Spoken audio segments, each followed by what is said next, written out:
Okay, I kind of messed up when I cut the slots in the crosshead.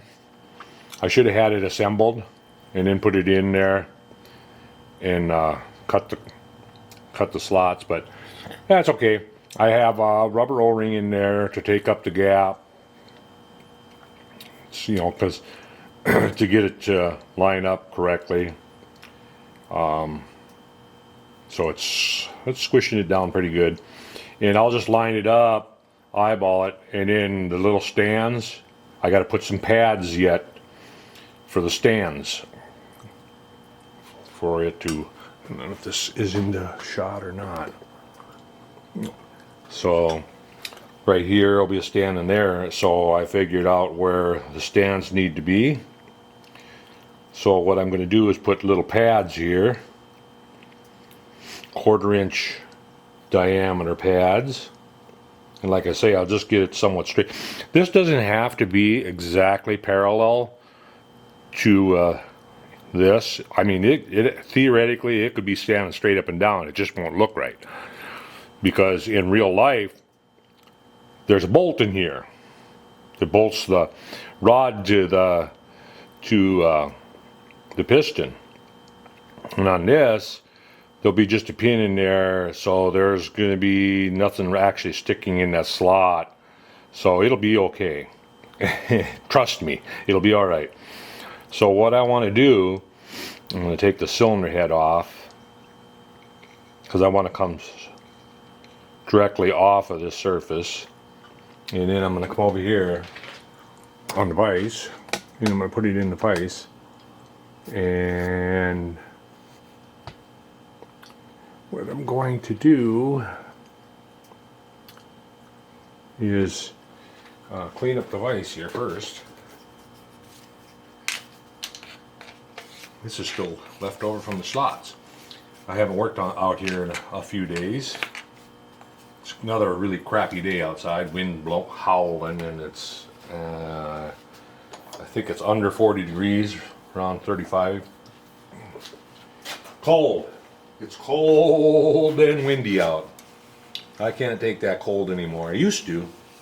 I used to go snow skiing and love the winter. Not so much anymore. I guess I'm just not acclimated to it anymore. So anyway, I want to put this in here like that. But now I do want to have this parallel.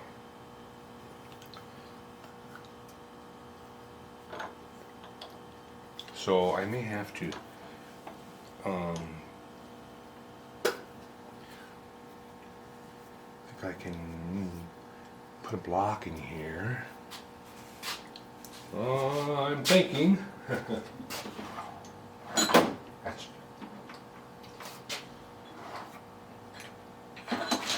just gonna see here. That'll be about the right height. I'm just gonna loosen this up. Need 3 hands, and then hold it on that.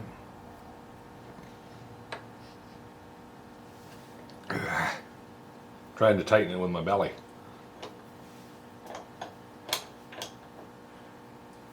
Alright, so that little bit of an area there is I'm using that to locate, to clock it.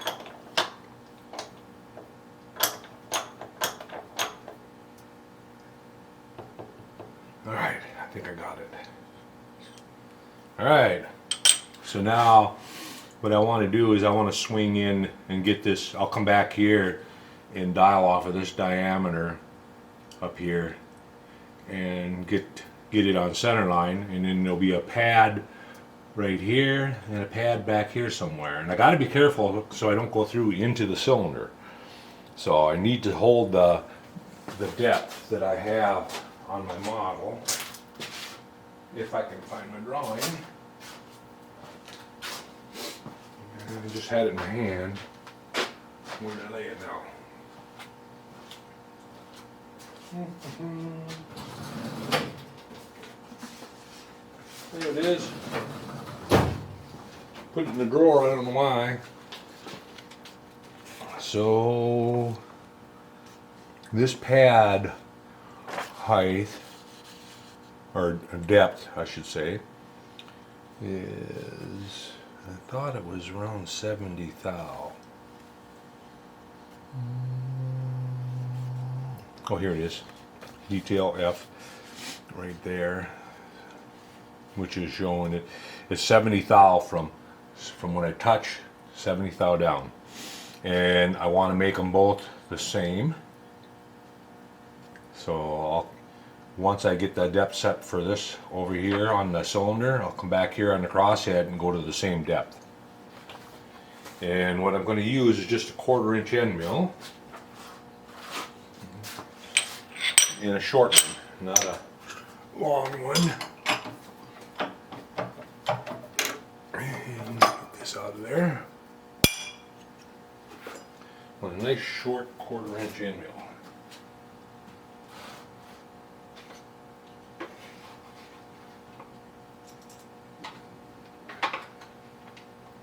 I actually could go with a 3/16. No, 1/4 inch. That's what I got in the model, and that looks pretty good.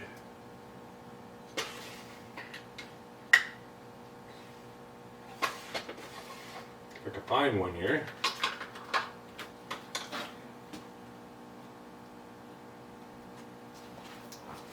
Where's my caliper? I want to make sure. This one almost looks like a regrind. Nope, it's not a regrind.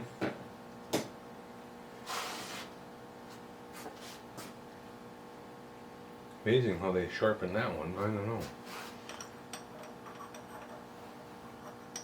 Oh, I had a 1/4 inch collar there. I need a 3/8 collar now.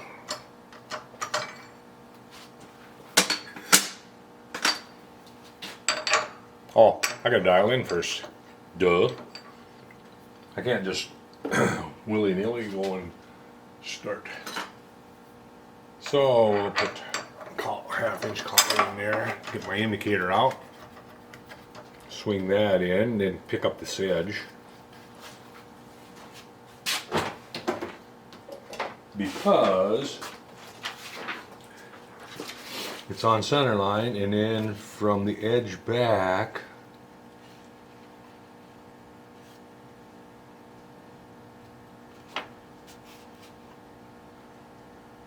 imagine that, I don't have a dimension on there. Well, that's something I need to correct on my drawing. I'm trying to put together a set of drawings, so when I run across something like this, I just scribble it on here, and then when I go sit down at the computer, I'll put the dimension in there. So we need a dimension to that. There to there. What is it? And it looks like it's going to be on center line. Okay, how about this one? You know what? I should show the assembly and then put those dimensions in. That way I can transfer them to my part. I think I'm going to go ahead and sit down at the computer and go ahead and do that right away. And that way everything will be the way it's supposed to be. So I will be back.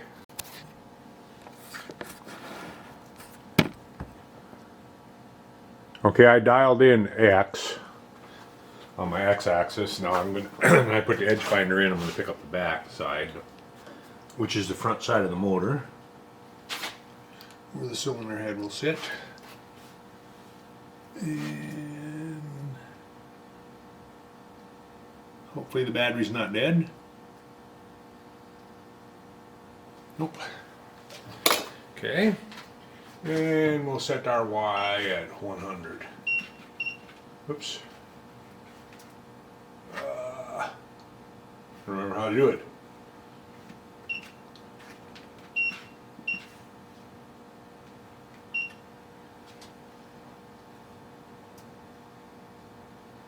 Alright, so we're at 100, and from there out, I went in and got dimensions. I put the dimension on the cylinder, and then the dimension in between I have on the base. So on the cylinder, 700 thousandths. 700 thousandths from there back. So just crank her out to 7.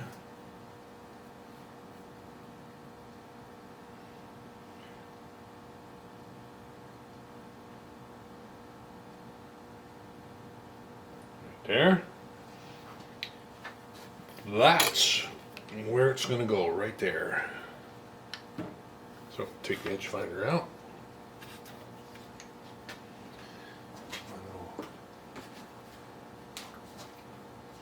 Guard on it.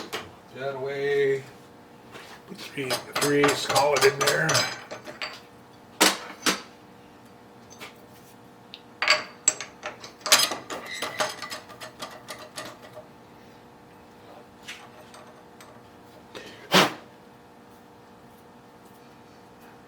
Vacuum those chips up.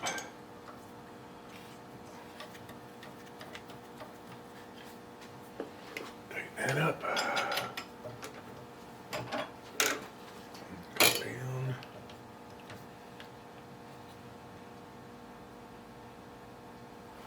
Yeah, get a piece of paper here.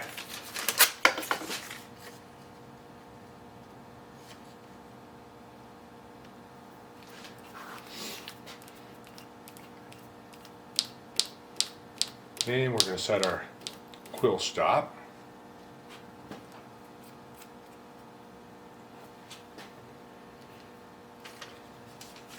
And now we're going to crank the knee up 70 thousandths exactly.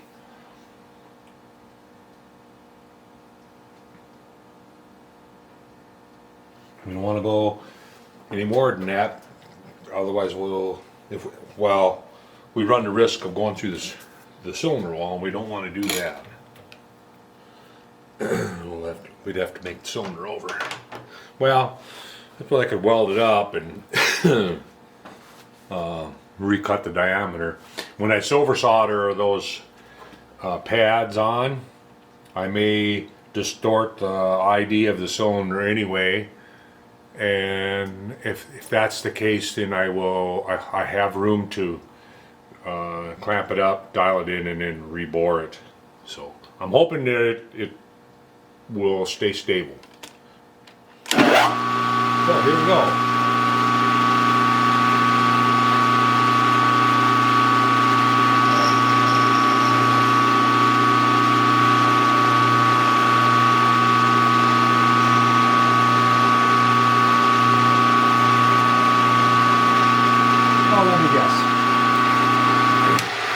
Grabbed a cutter that doesn't cut in the center.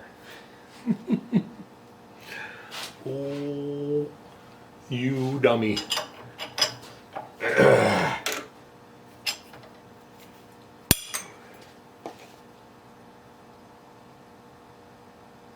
Well, I should have, but the end is pretty dull. Well, let me find another end mill. I'd like to go with a 2-fluter anyway. Let's see what we got here. Here we go. Which means I'll have to move out and get my height up. This is a 1/4 inch shank too. No biggie. No big deal.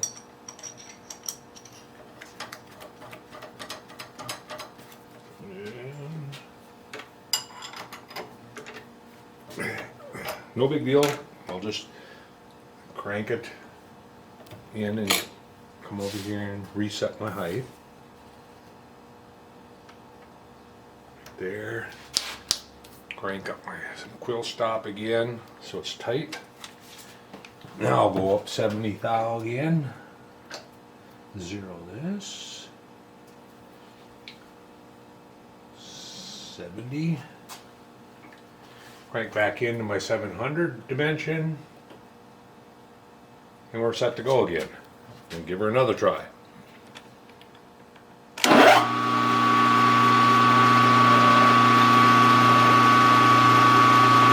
Better, much better.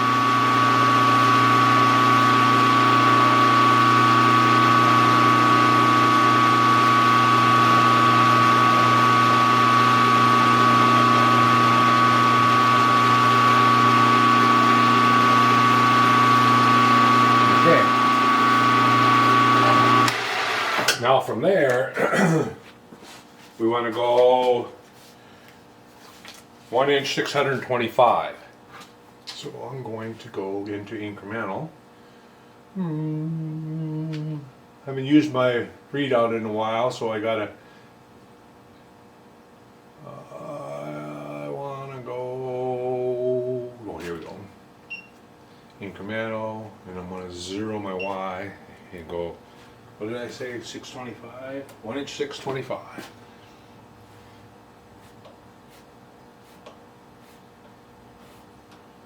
One inch.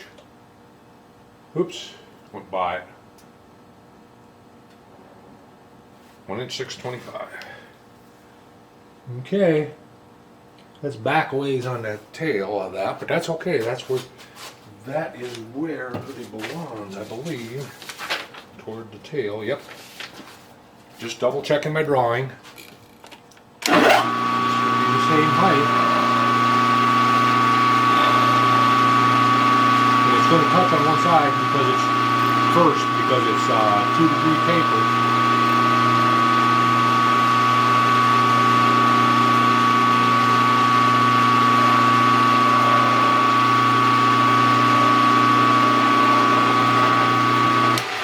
There we go, got our pads. Now we'll make our stands for it. And what I'll do is I will smash some, I have silver solder, but I don't have a ribbon. I think they make a ribbon silver solder, but what I'll do is I'll take my silver solder and then smash it down to a ribbon. And then I'll put a small piece here, I'll flux it, this in the stand, and I'll put a small piece of silver solder in there, and then heat it up until the stand drops and the silver solder comes around on both of them, and we should be set. So I can take this out of here now. Yep, I just had an awful feeling that I went on the wrong side, but I didn't. It's going to sit like that on the stand. I'll show you the stand down here. The stand that I'm going to use. I do have a stand on the drawing also, but this will sit just like that on that. So we're getting one step closer at a time. So now we'll transfer over to the lathe and make those 2 stands for that. We got to make 2 stands for that, and then after that silver solder them, and then from there I'm gonna have to make some big washers because I'm going with 440 screws. Actually, I'm going to go with a 1/4 inch screws in this one. I got 440 on the drawing. If you make the stand, because they don't need to be that big. So I see my battery light is flashing, so it's a good time to change the battery before we head over to the lathe. So I'll be back.